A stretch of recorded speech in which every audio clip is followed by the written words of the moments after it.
Hello everyone. पुरानी कहावत है कि सब्र का फल मीठा होता है। इस कहानी के माध्यम से हम जानने की कोशिश करेंगे कि कैसे संयम रखने से हमें फायदे होते हैं। एक बार एक बड़े साधु अपने शिष्य के साथ रास्ते से जा रहे थे। दोपहर का समय था। साधु ने अपने शिष्यों से एक पेड़ की छाया में ठहरने के लिए कहा। शिष्यों ने पेड़ के नीचे बिस्तर लगाया और गुरुजी आराम करने के लिए बैठ गए। गुरुजी को प्यास लगी थी। गुरुजी ने अपने शिष्य से पानी लाने के लिए कहा। शिष्य पानी लेने के लिए पास के एक गांव की तरफ गया। गांव के पास जाकर देखा तो पानी का एकमात्र स्रोत एक छोटी नदी है। शिष्य नदी के पास पहुंचा तो उसने देखा कि गांव में जो नदी है वहां तो कोई नहा रहा है, तो कोई कपड़े धो रहा है, कोई कुछ कुछ कर रहा है, जिसकी वजह से जो नदी का पानी है वो मटमैला हो गया। शिष्य ने सोचा, अगर मैं इस गंदे पानी को ले जाकर गुरुजी को दूंगा तो गुरुजी को अच्छा नहीं लगेगा। इसीलिए वो खाली हाथ लौट आया।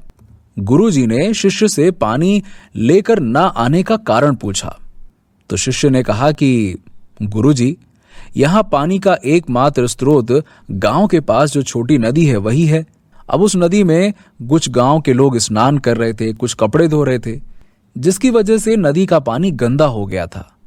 अब आप बताइए, मैं गंदा पानी कैसे लेकर आता आपके लिए? कुछ देर बाद गुरुजी को और ज्यादा प्यास लगने लगी।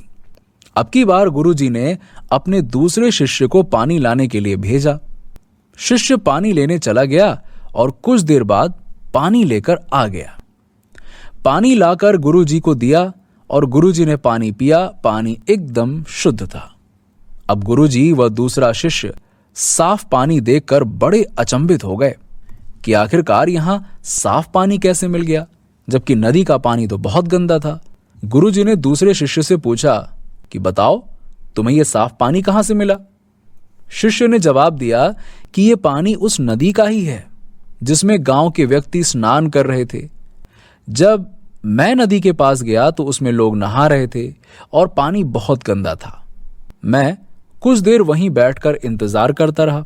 जब सभी लोग नहाकर नदी से बाहर आ गए और कुछ देर बाद पानी में मिली गंदगी नीचे बैठ गई और नदी का पानी साफ हो गया तो मैं पानी लेकर आ गया।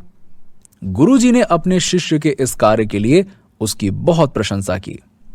मोरल ऑफ द स्टोरी, यह कहानी हमें सिखाती है कि हमें क्रोध आने पर या मुश्किल वक्त में अपना धैर्य नहीं खोना चाहिए, क्योंकि कुछ समय बाद हमारा क्रोध पानी की गंदगी की तरह शांत हो जाता है और इसी तरह मुश्किल समय भी धीरे धीरे ठीक हो जाता है। हमारे जीवन में मुश्किलें आती रहती हैं। कभी कभी हम मुश्किलों की वजह से ही अपने लक्ष्य को अधूरा ही छोड़ देते हैं। यदि हम संयम रखते हुए कुछ और समय के लिए मुश्किलों का सामना करें तो हम अपने लक्ष्य को सफलतापूर्वक हासिल कर सकते हैं। अगर आपको कहानी अच्छी लगी हो तो इसे अपने दोस्तों के साथ और रिश्तेदारों के साथ में जरूर शेयर कीजिएगा। अगर आप ये वीडियो फेसबुक पर देख रहे हैं तो प्लीज फॉलो करिए। अगर आप यूट्यूब पर देख रहे हैं तो इसे सब्सक्राइब कीजिए। कमेंट करके बताइए कि आपको ये कहानी कैसी लगी। मिलते हैं आपसे अगली वीडियो में एक नई कहानी के साथ।